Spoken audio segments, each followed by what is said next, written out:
आज हम आत्मनिर्भर भारत चौथे दिन का जो है वित्त मंत्री जी की तरफ से आप लोगों के ब्रीफिंग के लिए स्वागत करते हैं और मैं रिक्वेस्ट करता हूं कि आज की ब्रीफिंग मैडम शुरू कर दी जाए। Today is the fourth day where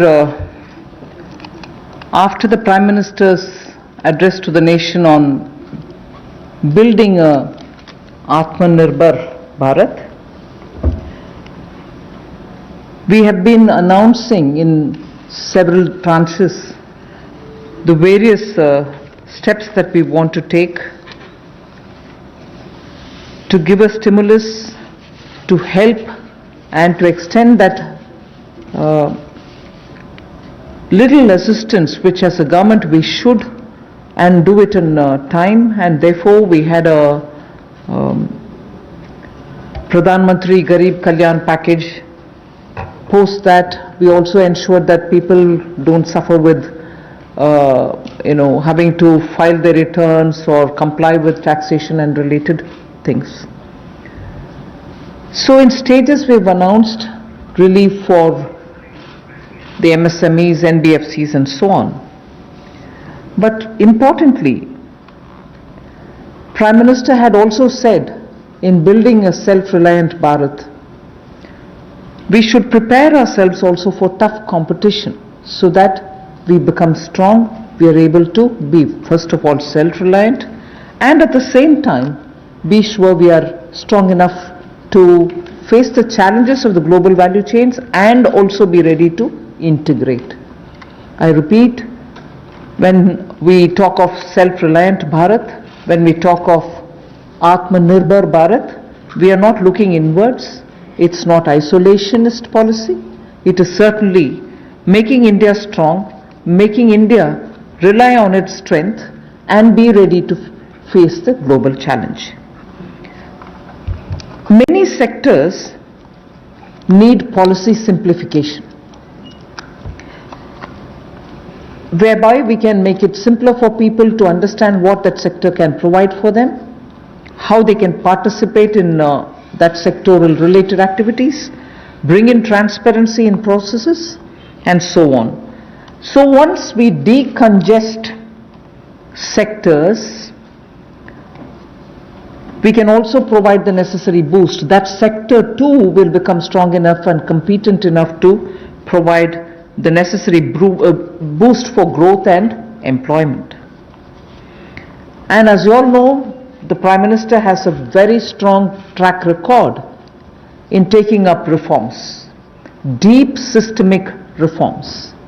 I'll just highlight those reforms which are worth recalling. And on those reforms, it was public knowledge and all of you all covered extensively the efforts that had gone to take everybody on board so that those reforms become everyone's reform. DBT, the direct benefit transfer. Today it's become very useful for us to be able to directly give money in the hands of people. GST, which had been pending for a very long time, all states were taken on board and GST brought in one nation, one market.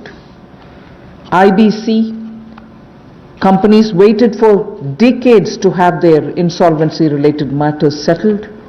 Limited success was felt through the various other programs, schemes which existed, SARFAESI or BIFR and so on. Then the several steps which were taken for ease of doing business so that India becomes an attractive destination for investment. You also had the public sector banks reforms, not only just infusing some equity but also making sure that they become professionally managed, although they are public sector banks and performing well, but still they needed to have more professionalism, so that was also, and giving independence for them, because that's an area in which I would take extreme pride to say between 14 until today you wouldn't have had one phone call going to any one of the banks saying give this loan to my cousin or my whoever. No cronyism has been developed through the banks. Direct taxation reforms, Revenue Secretary is here. Most unexpected time the country saw that a drastic step had been taken, drastic but in a favorable sense. Power sector reforms. Udai was a scheme which was brought in with a great sense of wanting to clean up that sector. It has its challenges, but it was a daring reform. Coal sector and also water and irrigation. There are many such I can list, but Prime Minister Modi has been absolutely consistent in making sure reforms are taken up. So structural reforms are the focus of today's announcements. Today's announcements are focusing on structural reforms. The sectors in which these measures will be impacting are those sectors with these reforms which are going to be the new horizon for growth. And therefore, we see great potential in more investments which can be drawn with the reforms that we are announcing today. More production can be clearly marked, and certainly it will lead to a lot more employment possibilities.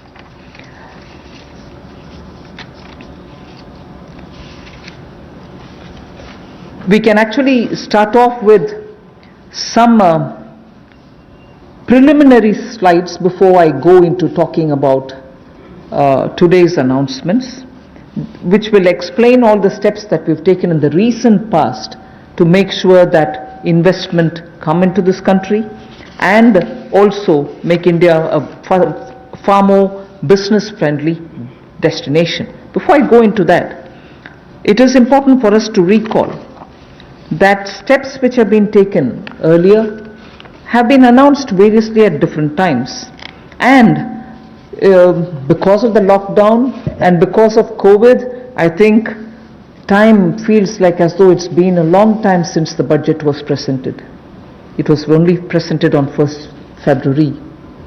And just as soon as the finance bill got passed, the Parliament also had to very quickly close for the reasons of social distancing and so on.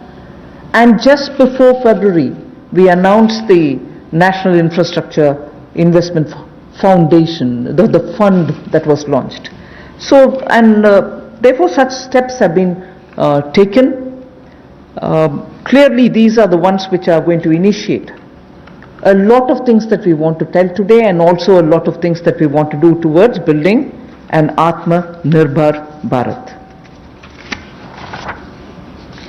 So if we can go to the first slide. The policy reforms to fast-track investments. In the last couple of months, an empowered group of secretaries has been formed who also looked at project development, and project development cells were formed in various ministries. Ranking of states on investment attractiveness is also being worked out. This will make them compete for new investments, and promotion of champion sectors such as the solar PV manufacturing and so on, the advanced cell battery storage research. These kind of activities are also being given a priority. So for an Atmanirbhar Bharat and for Make in India, such steps are crucial, and we want to make sure that efforts which have been taken clearly give us the confidence that Make in India, which was launched at least 3 years back as an initiative to change the mindset of people, to bring in new ways of doing business, to make sure that India becomes attractive on its strength, are all being received very well. So today, if I look at Make in India for Atmanirbhar Bharat, the foundation was laid earlier, and many investors have found that India's market, size of India's market, the aspirational middle class, the rule of law which prevails, and also making sure the talent pool which exists in India makes India an attractive destination for producing for India and also for producing in India and exporting from India. So that is exactly what has been shown here, and incentive schemes are being given for these champion sectors. So we need to clearly understand the purpose with which, when we talk of Atmanirbhar Bharat, it is on all these steps, building India's strengths. The next slide would show you that attempts and also efforts have already started for upgradation of industrial infrastructure. I'm saying all this because the reform steps that I'm going to announce will have all these also having a play in the various steps that we are announcing.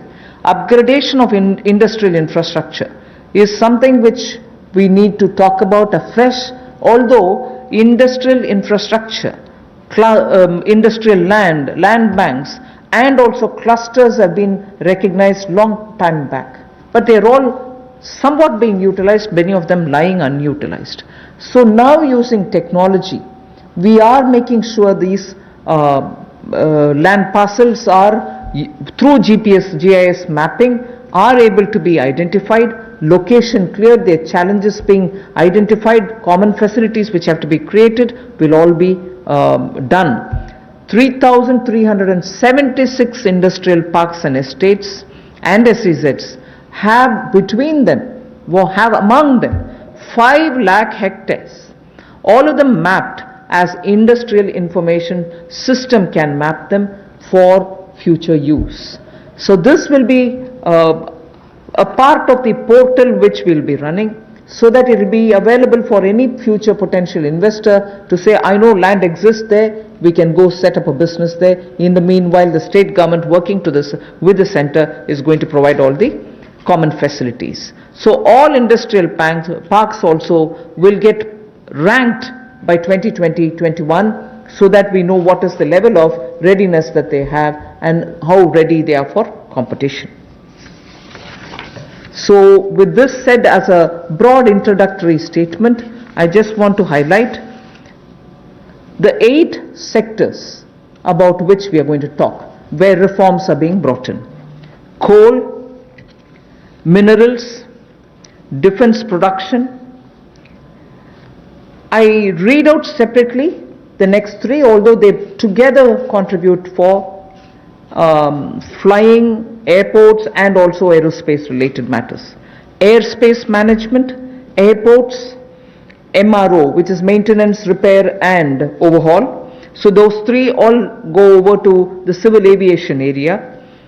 Distribution companies in the union territories, power distribution companies in the union territories. Space sector, where ISRO and others have been flag bearers for India. Atomic energy. So 8 sectors, but I will be showing you about 10 to 12 slides, all of them explaining each one of these sectors in detail. नमस्कार। आत्मनिर्भर भारत की जो कल्पना माननीय प्रधानमंत्री जी ने हम सबके सामने रखी थी और 20 लाख करोड़ का पैकेज देश भर के लिए लाए थे, उसी कड़ी में आज चौथी प्रेस वार्ता में नए क्षेत्र कौन से हमारे विकास के लिए हो सकते हैं, उसको लेकर क्या बदलाव, क्या रिफॉर्म्स लाई जा सकती हैं, उसको लेकर आज हम आप सबके सामने आए हैं। क्योंकि माननीय प्रधानमंत्री जी ने कई बार पहले भी कहा है, रिफॉर्म, परफॉर्म, ट्रांसफॉर्म, और उसी दिशा में सबसे पहला कदम है रिफॉर्म्स लाने का। पिछले कुछ दिनों में एमएसएमई सेक्टर हो या एग्रीकल्चर सेक्टर हो, इनकी परिभाषाएं चाहे एमएसएमई की हो, ये एसेंशियल कमोडिटीज एक्ट की हो, एपीएमसी एक्ट की बात हो, इनको बदलने से ही इतनी पॉजिटिव बातचीत पूरे देश भर में हो रही है। एक सकारात्मक सोच इन दोनों वर्गों में देश भर के करोड़ों लोगों के बीच में चल रही है। एक नया क्षेत्र या बाकी नए क्षेत्र, जिनकी माननीय वित्त मंत्री जी ने भी बात कही कि 8 नए क्षेत्रों को लेकर आप सबके सामने आए हैं। यह भी कहा कि आत्मनिर्भर भारत को कड़ी प्रतिस्पर्धा के लिए तैयार रहना होगा, हर चैलेंज के लिए, चुनौती के लिए तैयार रहना होगा, और जहां जहां नीतिगत बदलाव चाहिए वहां वहां नीतिगत बदलाव लाने के लिए भी हम लोग तैयार हैं।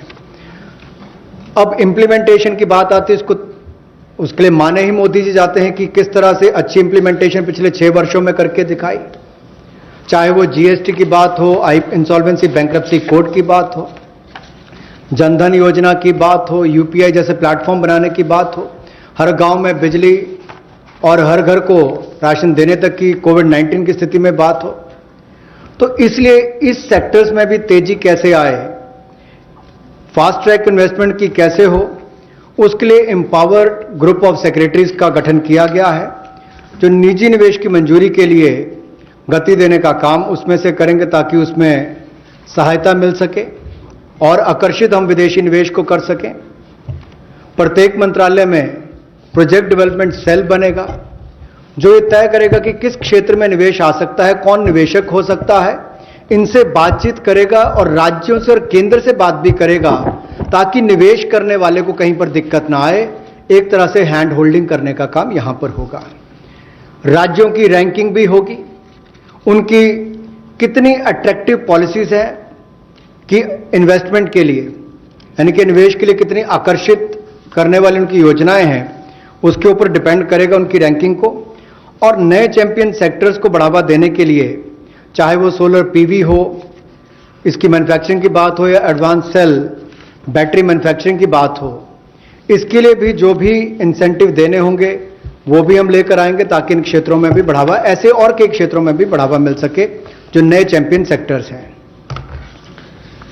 अब इंडस्ट्रियल इंफ्रास्ट्रक्चर की अगर बात करें, औद्योगिक बुनियादी ढांचे में उसके उन्नयन के लिए इस योजना को लाया गया है ताकि देश भर में जो लगभग 3,376 industrial park, industrial estate, SEZ, ये लगभग 5 लाख हेक्टेयर्स में फैले हुए हैं और इन सब की जानकारी आपको औद्योगिक सूचना प्रणाली यानी कि IIS पर मिलेगी, जिसकी GIS मैपिंग की जाएगी ताकि निवेश करने वाले को कोई दिक्कत ना हो।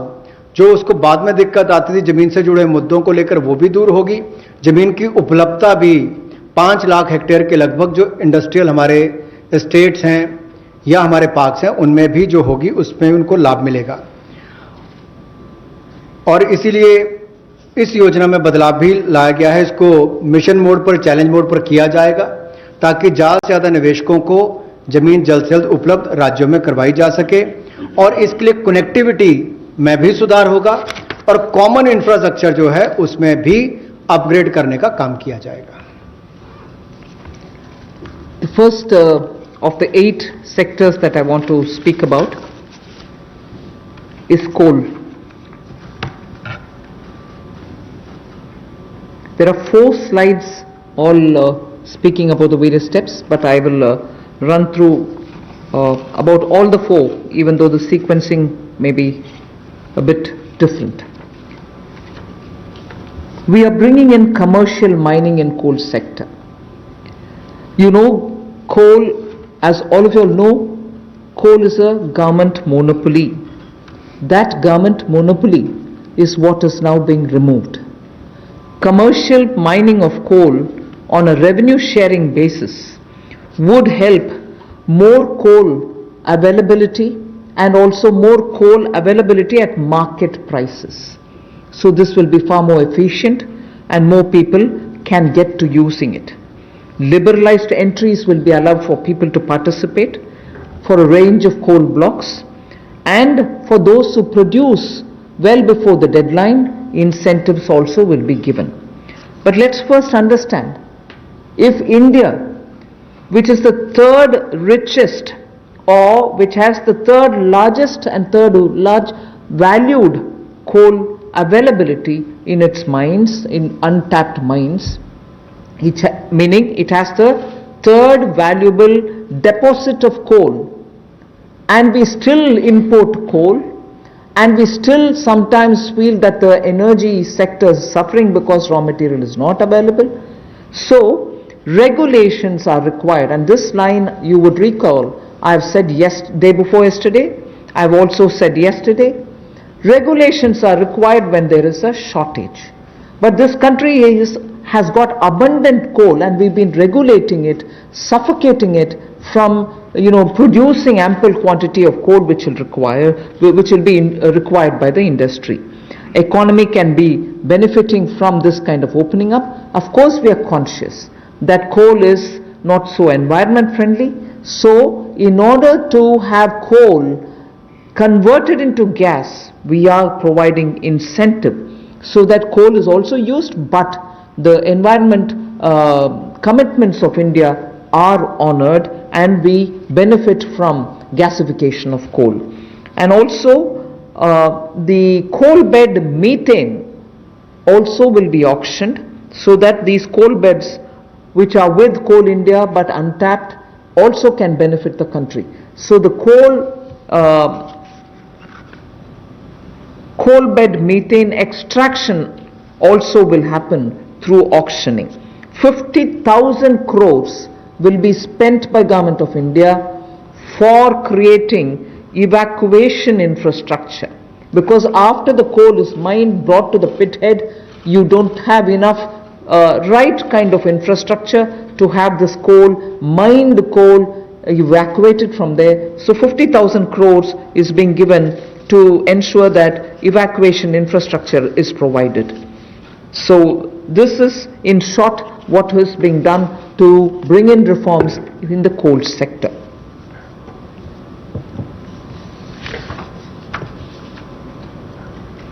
कोयला उत्पादन के क्षेत्र में आत्मनिर्भरता हमारी कैसे बने और केवल उतना ही कोयला बाहर से लाया जाए जिसकी आवश्यकता है, जो यहां पर उपलब्ध नहीं है। दुनिया के पहले 3 सबसे बड़े भंडारण क्षमताओं में जहां पर कोल ब्लॉक्स है, यानी कि जहां पर कोयला है, उसमें भारत आता है। उसके बावजूद हम शायद अपनी क्षमता का दोहन नहीं कर पाए जो हमारे पास उपलब्ध थी, और इसीलिए कुछ बदलाव इसमें किए जाएंगे ताकि इसमें जो प्रति टन पहले जितने रुपए मिलते थे उसकी बजाय अब राजस्व साझा करने की बात आएगी, उस पर जाया जाएगा।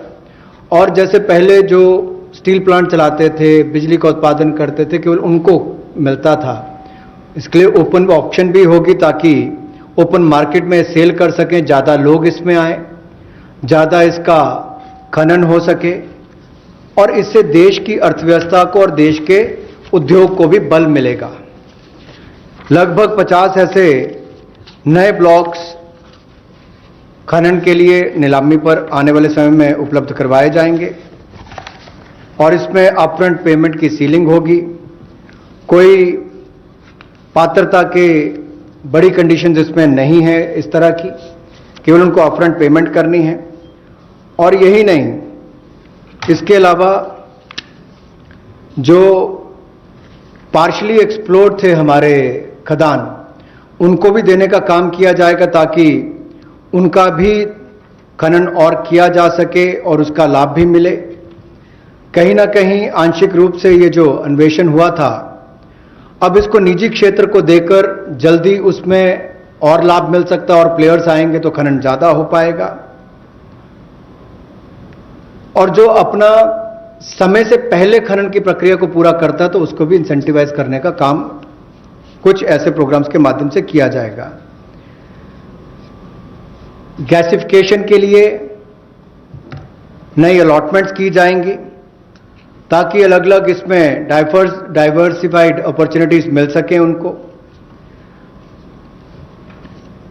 रेवेन्यू शेयर में उनको रिबेट मिलेगा जो सक्सेसफुल कोल बिडर्स होंगे। और यही नहीं, इसके इंफ्रास्ट्रक्चर के डेवलपमेंट के लिए, आधारभूत ढांचे के डेवलपमेंट के लिए लगभग 50,000 करोड़ रुपया खर्च होगा।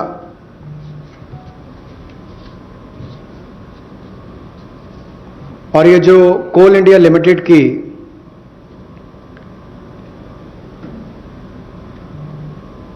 एनहांस्ड एवैक्यूएशन की हम बात करते हैं, एनहांस-CIL जो कोल इंडिया लिमिटेड की जो खदानें हैं, उसके लिए भी कोल प्रोडक्शन प्राइवेट ब्लॉक्स को दी जाए, उसके लिए भी इसमें अवसर उपलब्ध होंगे। I move to mining of minerals. We spoke about coal all the while, now we talk about minerals. Minerals, the sectoral reform that we want to bring in order that we have a boost given for growth of the sector, better employment potential, and bring in state-of-the-art technology, is to now have a seamless composite exploration cum mining cum production regime. Earlier, Somebody was doing the exploration, someone else had to again come and undergo the whole process of auction, bids and so on to start the mining. And then once the mining activity starts, the production is subsequent. All these were dealt with in separate silos. So now what is being suggested is for ease of everybody participating and also the stakeholders, a seamless composite exploration cum mining cum production regime is being brought in. So there is no uncertainty for somebody who invests a big quantum of money for exploration whether he'll be able eventually to even to mine the mineral. So that system is going to make it easy. 500 mining blocks would be offered through this open transparent mechanism. And if I take the example of aluminium, the way in which things had happened, the prevailing by the prevailing setup, if somebody wants bauxite, which is a necessary raw material for aluminium, he had to go for an auction for bauxite. And then he would realize that he doesn't have enough power to generate, or power supply is erratic. Then he would turn around saying, can I have some coal from somewhere? If he doesn't get it, or if he doesn't have enough power supply, he ends up sitting with the raw material but not being able to produce aluminium. So many such people had left this country and gone and invested elsewhere because of these mismatched policy. So what we are now taking the example of aluminium telling you is joint auction of the necessary two like bauxite and coal will happen so that it can enhance aluminium industry's competitiveness and will help aluminium industry now to reduce electricity costs, because they would be given the coal, they can gasify it and then use it, or use it in the other way. So that is one major step that we want to take in order that the mineral sector is better facilitated. And then we would also like to remove the distinction between captive and non-captive mines. So that will also help in transferring of mining leases and sale of surplus and sale of unused minerals. So I've had a mine given to me, I've taken some mineral out of it, but later I've lost interest, I don't have the capacity anymore. The left unused mineral lies there, nobody else benefits out of it. So now we are permitting them to transfer the mining lease so that whoever is interested in using the rest of it, which has been kept there, meaning which is lying there unmined, they can also use it, so the country can benefit from it. Then the Ministry of Mines is in the process of developing a mineral index for different minerals. The process is ongoing. Then a rationalization of stamp duty, which is payable at the time of award of mining leases, is also happening. So these two slides have clearly told you about the various reform steps that we're taking in order that this country, which is rich in minerals, gets timely served by the availability of the minerals for the industries to benefit from. जहां कोयले वाले में पहले partially explored blocks इनकी भी auction करने की option दी जाएगी ताकि उसकी एक्सप्लोरेशन भी हो सके और उसकी प्रोडक्शन से भी उसका लाभ लिया जा सके। इसमें प्राइवेट सेक्टर की पार्टिसिपेशन को बल मिलेगा और इससे इस क्षेत्र को बढ़ावा मिलेगा। गैसिफिकेशन की जो बात की गई, इससे भी एक डाइवर्सिफाई करके क्लीन फ्यूल की तरफ जाने की बात अगर हम करें तो उसका भी लाभ मिल पाएगा। और इसमें भी लगभग इंफ्रास्ट्रक्चर की डेवलपमेंट के लिए 50,000 करोड़ रुपया का खर्च होगा। और यही नहीं, जो कन्वेयर बेल्ट वगैरह बनानी है रेलवे तक जाने के लिए, रेल हेड तक जाने के लिए 18,000 करोड़ रुपए का निवेश उसके ऊपर भी होगा, तो वो भी एनवायरनमेंट फ्रेंडली उस तरह के कदम उस पर उठाए जाएंगे, इससे भी उसको बल मिलने वाला है। और कोयले के क्षेत्र में एक बड़ा कदम है। कोल बेड मीथेन की जो बात करते हैं उसकी एक्सट्रैक्शन के लिए भी उसमें उनको अधिकार दिए जाएंगे। और ईज ऑफ डूइंग बिजनेस में उसमें भी इसकी सिंप्लीफिकेशन और की जाएगी ताकि माइनिंग प्लान को छोटा किया जा सके और 40% इसमें ऑटोमेटिक जो इंक्रीज है वो एनुअल प्रोडक्शन में देने का अवसर मिलेगा। और कंसेशन कमर्शियल टर्म्स में कहा जाए तो लगभग 5,000 करोड़ के इसमें वो भी होंगे। यही नहीं, इसके अलावा जो मिनरल सेक्टर में, खनिज क्षेत्र में आपने जो संरचनात्मक सुधार लाने की बात कही है, उसमें भी सीमलेस कंपोजिट एक्सप्लोरेशन का माइनिंग प्रोडक्शन रेजीम की हम बात करते हैं कि इसको लाएंगे और 500 माइनिंग ब्लॉक्स ये उपलब्ध करवाए जाएंगे और इसमें भी बॉक्साइट और कोल मिनरल ब्लॉक्स, इसकी ज्वाइंट ऑक्शन हो, नीलामी प्रक्रिया हो, इसको बल दिया जाएगा ताकि जो एल्युमिनियम इंडस्ट्री है इससे उसको लाभ मिलेगा। अपनी बिजली की जो लागत आती है उसको कम करने के लिए भी और एल्युमिनियम मैन्युफैक्चरिंग भी यहां पर ज्यादा हो, इससे उसको बल मिलने वाला है। इससे जो हमारे खनन में उसको भी वृद्धि मिलेगी और रोजगार सृजन भी होगा और state of the art technology का भी इसमें उपयोग हो पाएगा। जी, मिनरल इंडेक्स बनाने की एक बात हमने यहां पर की है जिसको डेवलप किया जाएगा और स्टैंप ड्यूटी को रैशनलाइज किया जाएगा उस समय जब वो अवार्ड की जाएगी माइनिंग लीसेस, उस समय उनको कर दिया जाएगा। Thank you. We now move over to talking about defense production.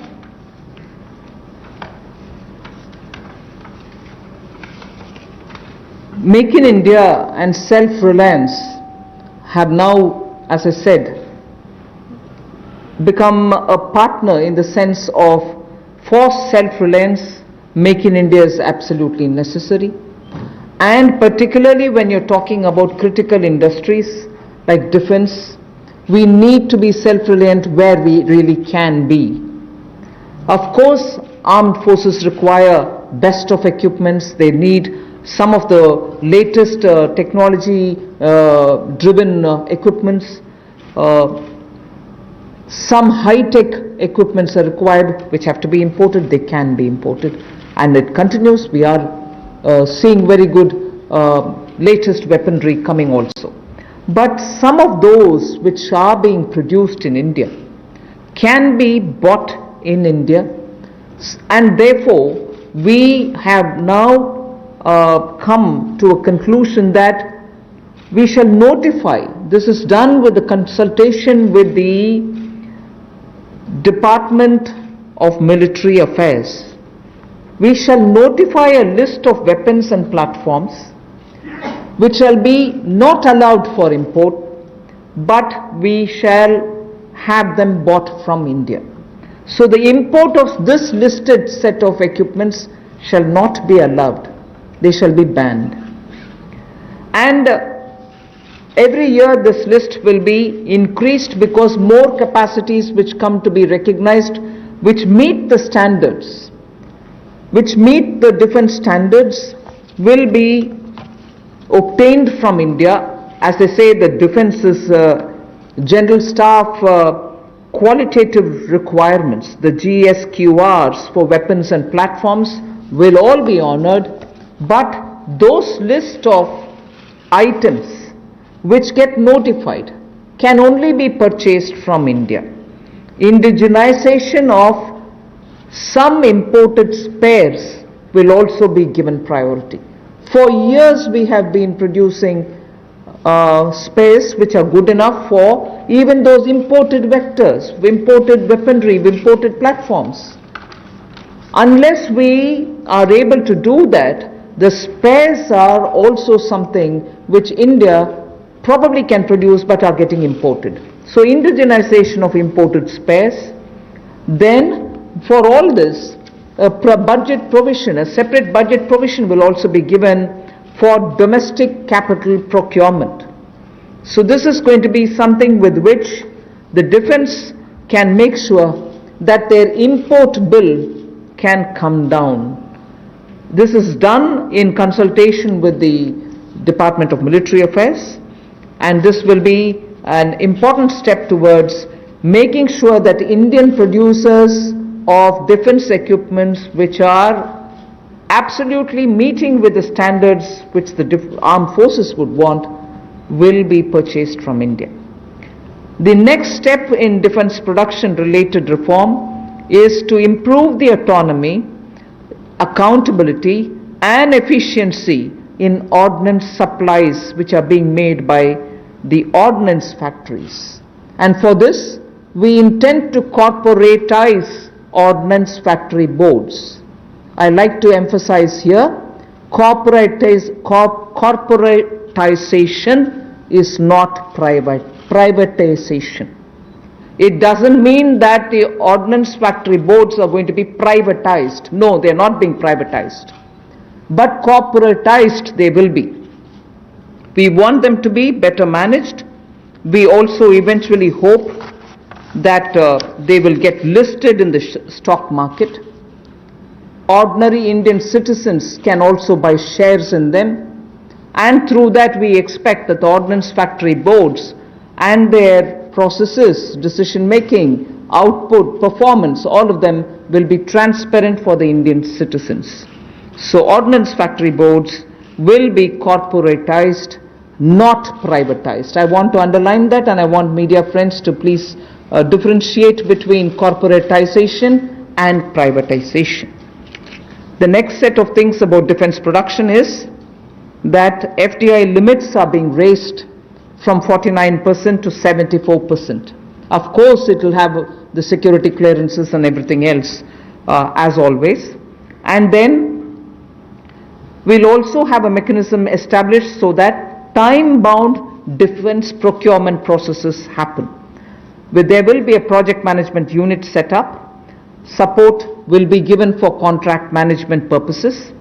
Then as I said earlier, a realistic setting for the general staff qualitative requirements, the GSQRs as they are known, of weapons and platforms will be made, because sometimes unrealistic quality requirements are established and quite a lot of time is spent in searching for suppliers who will meet all those requirements. You end up with just one supplier, and just buying it from one supplier is not permitted, and then you do the entire circle all over again. So realistic setting of qualitative requirements is something on which we'll place emphasis, and above all, overhauling of the trial and testing processes.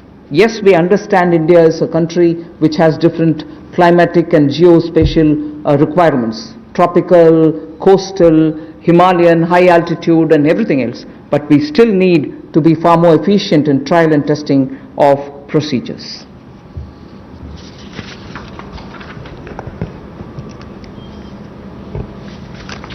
रक्षा उत्पाद में आत्मनिर्भरता लाने के लिए make in India को बल देना बहुत आवश्यक है, और पिछले 3 वर्षों में बहुत सारे क्षेत्रों में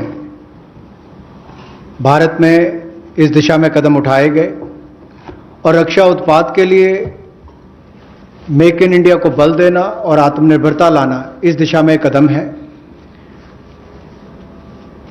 वेपन्स की लिस्ट को नोटिफाई किया जाएगा, प्लेटफॉर्म्स की लिस्ट को नोटिफाई किया जाएगा, और उन पर बैन लगाया जाएगा इंपोर्ट के लिए। हर साल इसके लिए अलग अलग टाइमलाइंस आती जाएंगी, ताकि वर्ष प्रति वर्ष भारत में हथियारों का उत्पादन यहीं पर हो और हम विदेशों पर कम निर्भर रहें, उस दिशा में एक कदम है। जो पुर्जे भी हमें इंपोर्ट करने पड़ते हैं, उसमें भी कमी लाने के लिए उनकी मैन्युफैक्चरिंग यहीं पर हो, भारतीय कंपनियों में उनका निर्माण हो, यहीं पे भारत में हो। और यही नहीं, इसके लिए सेपरेट बजट का प्रावधान भी किया जाएगा, जो डोमेस्टिक कैपिटल प्रोक्योरमेंट है उसके लिए। और इससे हमारे डिफेंस इंपोर्ट बिल में भी एक भारी कटौती होगी, लेकिन जिसका सीधा लाभ भारत में बनाने वाली उन कंपनियों को मिलेगा जो हिंदुस्तान के सैन्य की एक आपूर्ति करेंगी।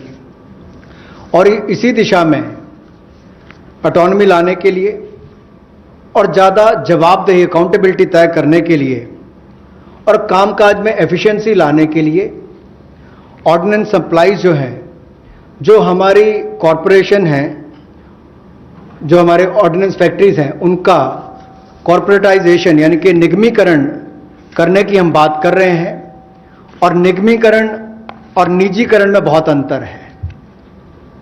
ऑर्डिनेंस फैक्ट्री बोर्ड का निगमीकरण होगा ताकि उनके कामकाज में और सुधार हो, बेहतर प्रोडक्ट बन सकें, सेना को और अच्छे हथियार मिल सकें, दुनिया भर के देशों पर हमारी निर्भरता कम हो, हिंदुस्तान के अंदर और रोजगार पैदा हो सके, कंपनियों को लिस्टिंग कराकर उनकी भी क्षमता बढ़ाने का काम किया जा सके, कुल मिलाकर पारदर्शिता और बेहतर प्रदर्शन की ओर हम आगे बढ़ सकें।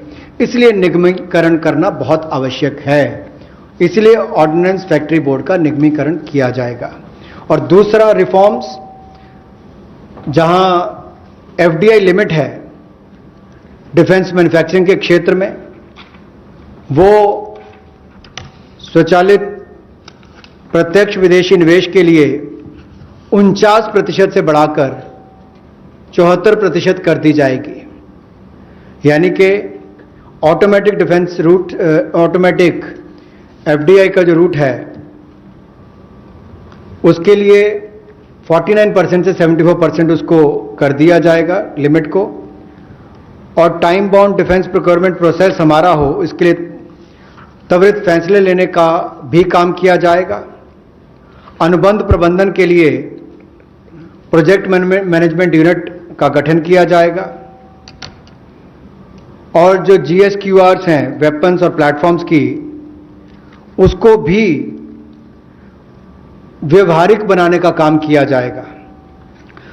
और जो हमारे प्रशिक्षण की प्रक्रियाएं हैं जिसमें बहुत लंबा समय, कई बार वर्षों तक लग जाते हैं, उसका जीर्णोद्धार भी किया जाएगा ताकि उसमें कम समय लगे, और जल्दी प्रोक्योरमेंट करने का, ताकि टेस्टिंग समय पर हो जाए, ट्रायल्स हो जाए और हम समय पर उनका ऑर्डर कर सकें। The next three relate to civil aviation. I'll be fairly speedy about them. One relates to airspace management.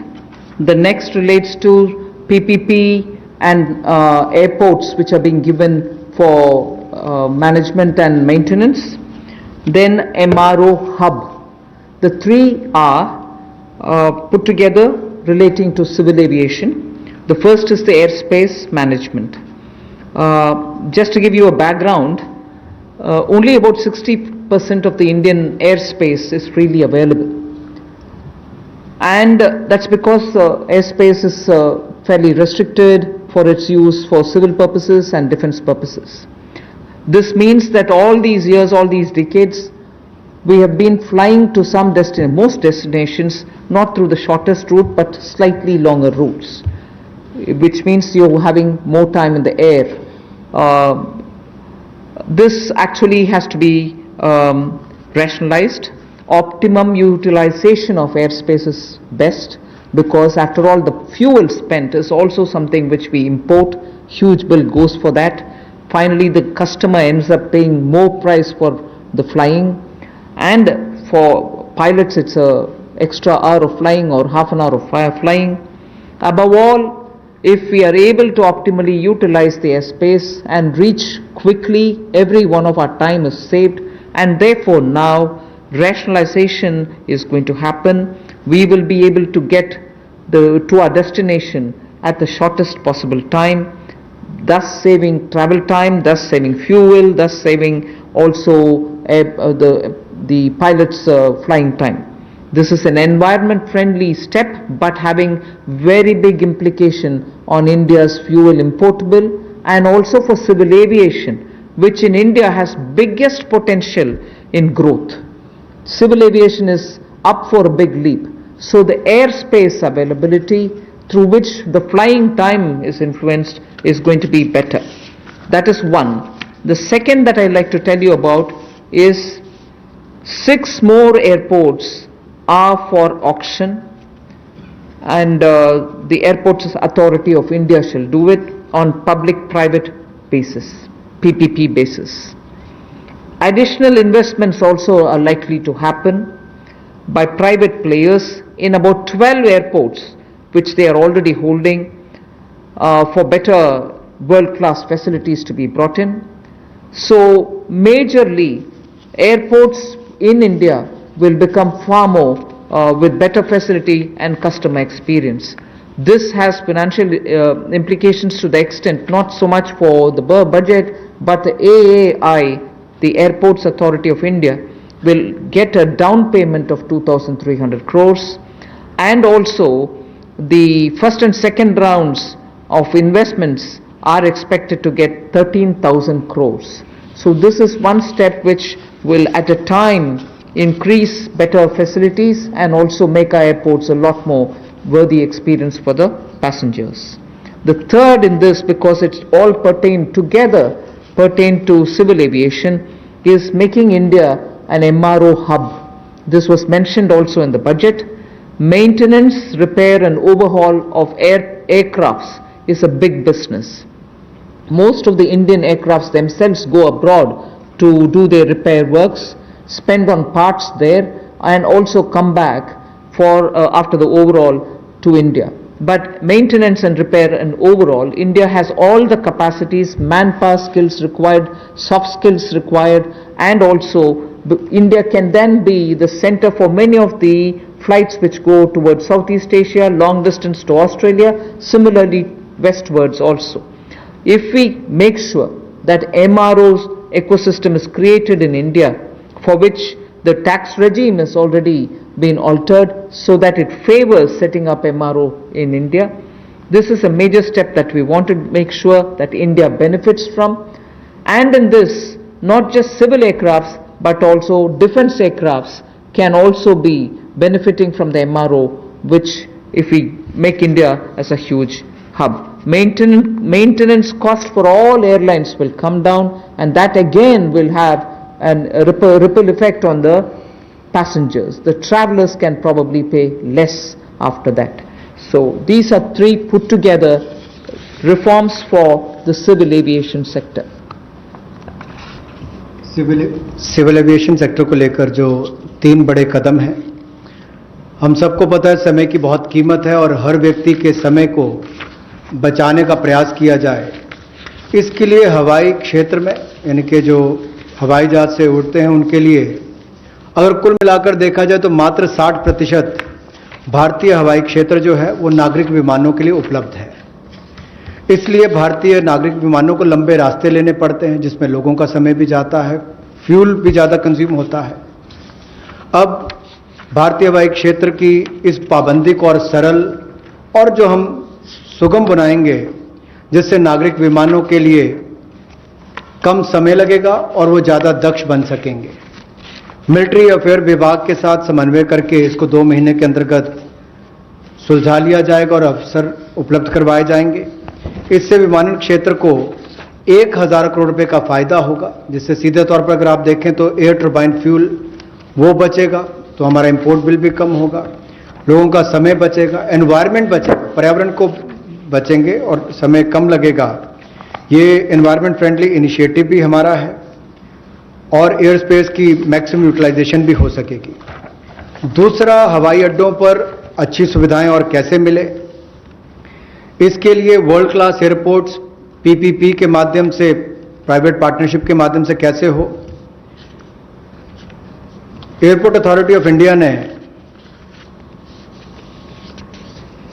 ये सार्वजनिक निजी साझेदारी के तहत 6 में से 3 हवाई अड्डों का अनुबंध प्रदान किया है और इसमें से जहां पहले 540 करोड़ रुपया आता था प्रतिवर्ष, अब 1000 करोड़ रुपया आता है।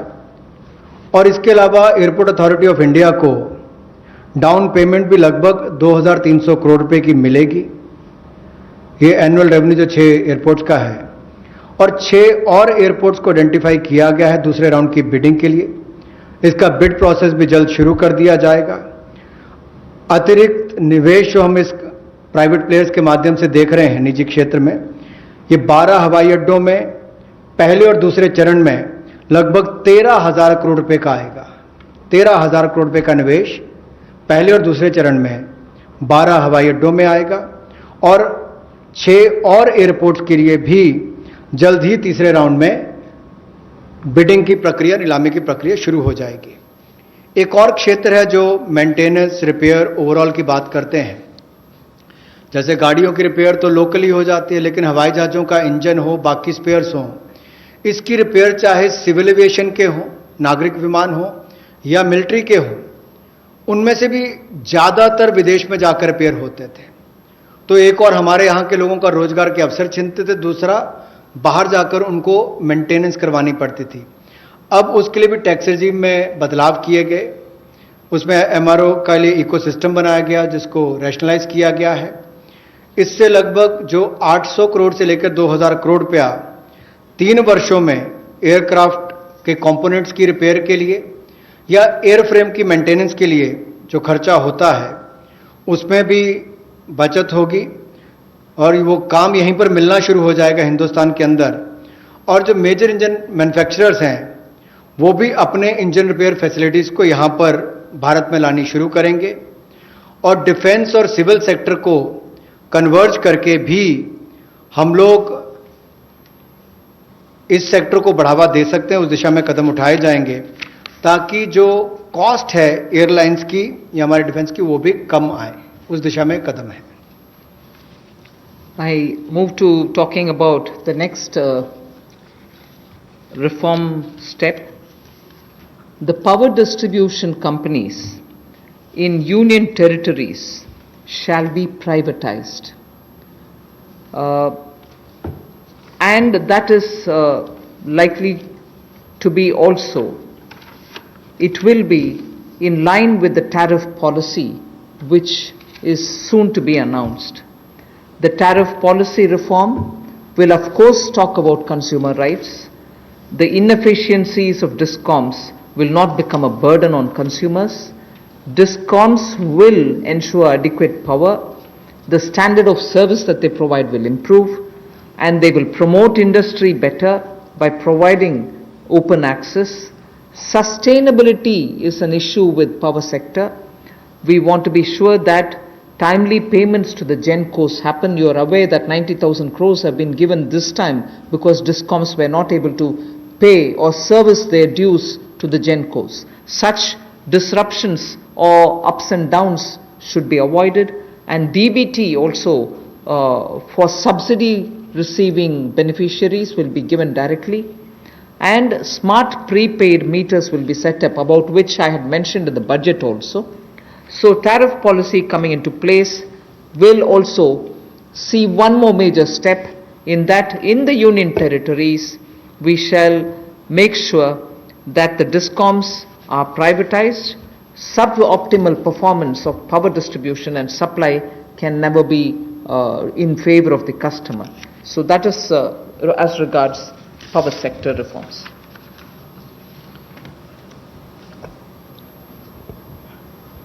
विद्युत के क्षेत्र में कुछ बदलाव किए जाएंगे, जहां पर सबसे पहले तो उपभोक्ताओं को उनके अधिकार, पर्याप्त बिजली मिलेगी और अप्रभावी बिजली कंपनियों का जो नुकसान है वो हमारे उपभोक्ताओं को नहीं झेलना पड़ेगा। डिस्कॉम्स को पर्याप्त बिजली उपभोक्ता को उपलब्ध करवानी पड़ेगी, लोड शेडिंग करने वाले को पेनलाइज किया जाएगा। दूसरा, इंडस्ट्री को बल मिलेगा, उद्योग को बढ़ावा मिलेगा, इससे क्रॉस सब्सिडी में कमी आएगी, विद्युत उत्पादन को बढ़ावा मिलेगा और जो विद्युत उत्पादन करने वाली कंपनियां हैं उनमें भी प्रतिस्पर्धा बढ़ेगी और इनको चयनित भी उसी आधार पर किया जाएगा ताकि ये अच्छी सुविधाएं और सर्विसेज दे सकें। बिजली क्षेत्र में स्थिरता आएगी, इसमें कोई रेगुलेटरी एसेट्स नहीं होंगे और टाइमली पेमेंट जो है, समय पर जो पेमेंट है, जो पावर यानी कि बिजली का उत्पादन करने वाली कंपनियां उनको होंगी। डीबीटी का लाभ हमने बहुत सारी योजनाओं में देखा है कि किस तरह से माननीय मोदी जी की सरकार ने बहुत सारी योजनाओं को अब डायरेक्ट बेनिफिशियरी ट्रांसफर के रूप से सीधा उपभोक्ता के खाते में पहुंचाने का काम किया, जिसमें उपभोक्ताओं को बहुत लाभ मिला। तो यहां पर भी सब्सिडी डीबीटी के माध्यम से और स्मार्ट प्रीपेड मीटर्स लगाने का काम किया जाएगा ताकि किसी के साथ कोई धोखाधड़ी ना हो सके और उसका भी लाभ मिलेगा। इसके साथ साथ जो वितरण है बिजली का वो यूनियन टेरिटरीज में उसको प्राइवेटाइजेशन करने के लिए, निजीकरण करने के लिए कदम उठाए जा रहे हैं। इस पे जो सब ऑप्टिमल परफॉर्मेंस इनकी पावर डिस्ट्रीब्यूशन कंपनीज की आ रही है और जो सप्लाई में भी कमी रहती है उसमें भी सुधार होगा। और इसमें जो पावर डिपार्टमेंट और यूटिलिटीज हैं, यूटीज में, इनका निजीकरण किया जाएगा। इससे बेहतर सर्विसेज को बल मिलेगा, जैसा मैंने अभी आपको कहा। और यही नहीं, हमारी पावर डिस्ट्रीब्यूशन में भी एफिशिएंसी और आएगी और एक मॉडल के रूप में हम इसको देश भर के लिए खड़ा करके देंगे। सबसे पहले इनको यूनियन टेरिटरीज में खड़ा किया जाएगा और मुझे पूर्ण विश्वास है बाकी राज्य इन मॉडल्स को देखकर अपने अपने राज्यों में सुधार करने के लिए भी भविष्य में आकर्षित। चलिए, और इस वक्त की बड़ी खबर आपको बता रहे हैं पीपीपी मॉडल से क्या तैयारी है, ये हम आपको बता रहे हैं। एयर स्पेस के विस्तार से क्या होगा ये भी हम आपको बता रहे हैं। बहुत तेजी से ब्रेकिंग न्यूज यहां से गुजरता हुआ आप अपने टीवी स्क्रीन पर देख पा रहे हैं। 6 नए एयरपोर्ट्स की नीलामी, पीपीपी मॉडल से 6 एयरपोर्ट का विकास होगा, ये जानकारी आज मिली है। अहम जानकारी, एयर स्पेस के विस्तार से 1000 करोड़ बचेंगे। तो क्या है रणनीति, इसका जिक्र और